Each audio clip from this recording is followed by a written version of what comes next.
Ternyata gini rasanya 12 jam plus pakai Xiaomi 14T Pro. Mulai dari sosmedan, main game, navigasi maps, video dan foto, sampai posting konten. Rasanya tuh happy, tapi kesel di waktu yang bersamaan. Jadi kepikiran kenapa nggak sekalian ambil mantan flagship yang harganya juga 9 jutaan. Kayak Samsung S23 atau iPhone 13. Selamat pagi, sekarang ini di jam 7:42.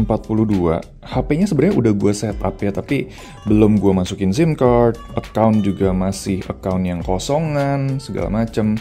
Jadi hari ini nanti gue bakal setup si HP-nya dan bakal gue pakai seperti biasa lah, seperti hari-hari biasa gue menggunakan smartphone. Oke, dari yang simple dulu deh. Dual SIM di HP ini tuh agak unik ya, karena lu bisa pilih pakai 2 SIM card sekaligus, atau ada juga pilihan buat 1 SIM card dan 1 eSIM. Karena gue cuma punya 1 nomor doang ya buat testing, jadi gue isi SIM 1 buat si SIM cardnya, dan 1 lagi kosongan. Tapi menurut gue bakal lebih efisien tempat kalau pilihannya itu menurut gue ada 1 SIM card, 1 storage expansion lewat micro SD, dan 1 lagi eSIM. Kalau storage-nya pakai yang 512 sih sebenarnya aman-aman aja, tapi yang pakai 256 GB, karena ada pilihannya juga kan. Itu menurut gue untuk saat ini ya, udah mepet-mepet ya. Karena gue pakai yang S23 itu di 256 GB, cepet habis pak storage-nya. Nggak berasa, cepet habis, asli. Misalkan ya, ini gue pakai aplikasi esensial yang gue install di Xiaomi 14T Pro, kayak aplikasi sosmed, e-commerce, dan games. Plus itu ada data sistem yang memang udah dari sananya di situ. Itu udah kemakan 80 GB lebih storage-nya. Dan akan bertambah terus seiring dengan pemakaian. Yang mana kalau update aplikasinya, ya kapasitas yang dipakai juga makin banyak. Nah, soal home screen sendiri, ini gue otak-atik ya, karena gue install beberapa apps baru, dan defaultnya itu bakal, muncul semua gitu aplikasinya di home screen. Jadi gue harus susun lagi, dan untungnya di sini itu gue bisa select banyak app sekaligus. Jadi buat dipindahin barengan bisa, dimasukin ke folder lewat tombol yang di kiri atas itu juga bisa, atau dihilangin dari home screen sekaligus juga bisa. Sama kalau misalkan gue kocok kayak gini HP-nya, nah dia aplikasinya bisa kesusun otomatis. Ini fitur yang menurut gue unik ya, menarik banget di HP-nya Xiaomi. Oh ya, satu lagi yang gue lakuin pas beres-beres yaitu ganti ukuran folder. Jadi 3 macam ukuran nih, ada yang kecil, ada yang setengah gede, ada yang gede banget. Nah, folder yang gede itu gunanya biar look dari home screen itu tetap rapi, tapi nggak nambahin step lebih buat kita akses ke aplikasinya. Nggak kayak harus di-expand dulu gitu foldernya. Langsung dipencet aja. Sayangnya memang notifikasi kayak Mi Video itu masih aja muncul di Xiaomi 14T Pro ya. Padahal ini HP udah mahal banget, masih aja ada dan ngeganggu banget menurut gua. Jadi gua restrict aja nih notifikasinya biar nggak nyangkut terus lewat di hold gitu. Nah, ngomongin soal home screen ini, gua amazed banget sama super wallpapernya Xiaomi. Menurut gue ini wallpaper yang next level sih ya. Kayak dynamic wallpapernya di macOS gitu, tapi dia interaktif bahkan dari si AOD-nya tadi. Kacau. Dia bisa berubah bentuk tiap kali kita lock dan unlock HP-nya, dan ada pilihan wallpaper-nya tuh lumayan banyak ya. Kalian tinggal pilih aja mau yang mana. Kalau favorit gue itu yang bumi dan red planet ini. Nah, setelah setup dan beres-beresin HP-nya, gue baru mulai buat hal yang produktif, yaitu posting konten di TikTok dan YouTube Shorts. Dibandingin sama Galaxy S23 yang gue pakai buat daily, di sini sebenarnya lebih enak gitu ya buat preview video. Ukuran layarnya kan dia lebih gede gitu ya, jadi gue bisa pantau detail-detail kecil di videonya dengan lebih baik. Dan pas gue pilih-pilih lagu, buat back sound ya, itu juga speakernya bisa kasih suara yang oke. Nah, soal belanja-belanja, memang gue cuma nyobain scrolling di e-commerce, karena ya masih belum ada yang mau gue belanjain sebenarnya ya. Tapi gue sempet payment itu internet XL ya, dan itu kan ada perpindahan tuh antar apps dari XL ke GoPay. Itu lumayan smooth, dan prosesnya juga lumayan cepet. Oke, sekarang jam 11.58. Udah setengah hari ya, dan kapasitas baterainya di 79%. Ini dari tadi gue pakai buat setup yang akun-akun, kayak aplikasi-aplikasi juga gue downloadin. Gue upload beberapa konten di Getizen Indonesia, dan sekarang gue pengen coba buat main game, karena HP-nya juga bakal gue compare dengan si Galaxy S23. Jadi gue bakal testing dari game mobile sampai game yang emulator. Ya, gue tahu ini Dimensity mungkin nggak optimize dengan game emulator, tapi tetap harus gue testing. Nah, di sini gue pakai 3 game mobile, yaitu Mobile Legends, Devil May Cry, dan Wuthering Wave. Sama satu lagi sebenarnya itu preferensi pribadi ya, yaitu Suikoden 5 yang gue mainin di emulator PS2 atau kalau di sini namanya Aether SX2. Nah, buat mainin Mobile Legends dan Devil May Cry itu keduanya udah smooth banget walaupun gue pentokin grafis dan frame rate itu di rata kanan ya.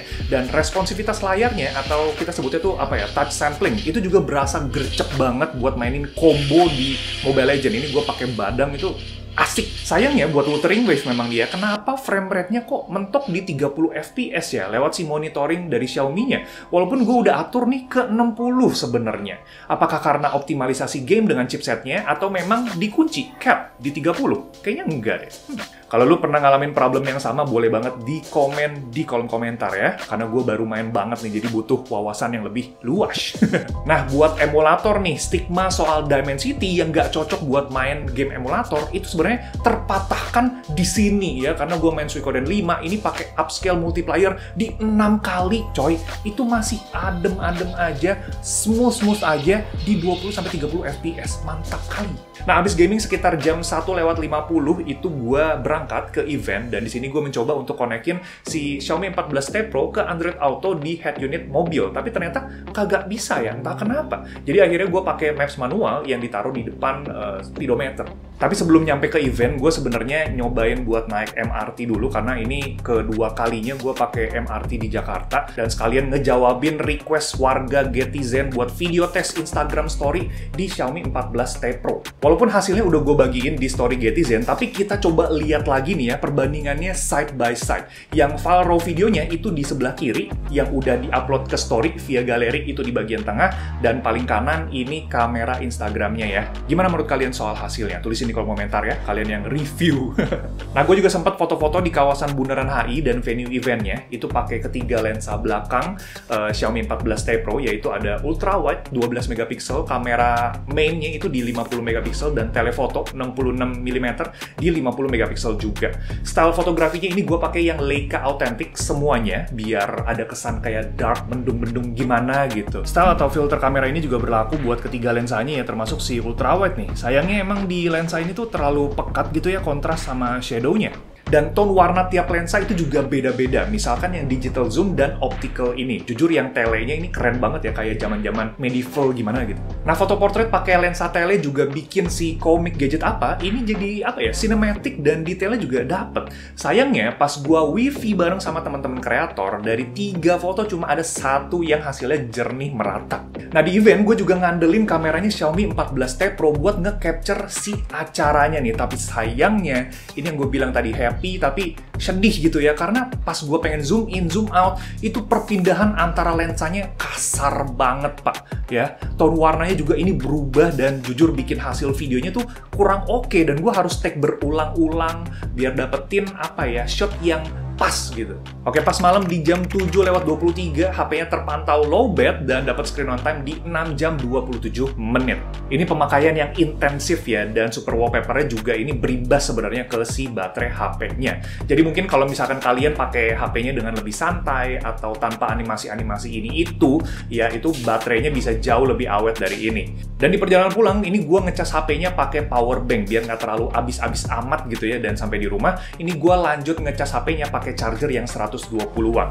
Di kondisinya itu 21% dan ke 90% itu dalam waktu 26 menit. Gue tinggal buat mandi dan gue beres-beres dikit, itu udah kelar.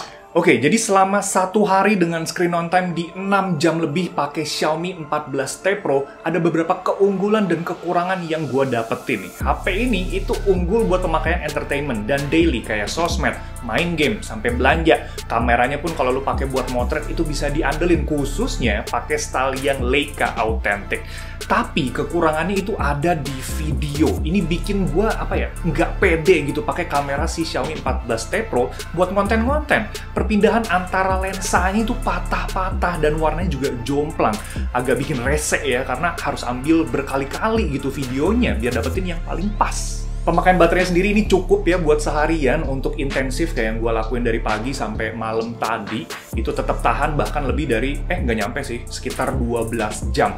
Dan kalau misalkan lu pakai buat daily itu juga seharusnya lebih, lebih awet lah, nggak seboros ini. Oke, dari pengalaman pakai HP-nya selama 1 hari, gue jadi makin pede buat bilang kalau yakin, lu nggak mau ambil sekalian mantan flagship aja di harga 9 jutaan. Atau biar lebih objektif, kita comparein aja kali ya Xiaomi 14T Pro lawan Galaxy S23. Kalau setuju, boleh banget buat dikasih like-nya dan komen di bawah bilang, "Bang, di-compare dong." Jangan lupa buat subscribe dan share video ini ke teman-teman kalian yang mungkin lagi pertimbangin Xiaomi 14T series. Kita ketemu lagi di video selanjutnya, atau di video compare itu. Thank you.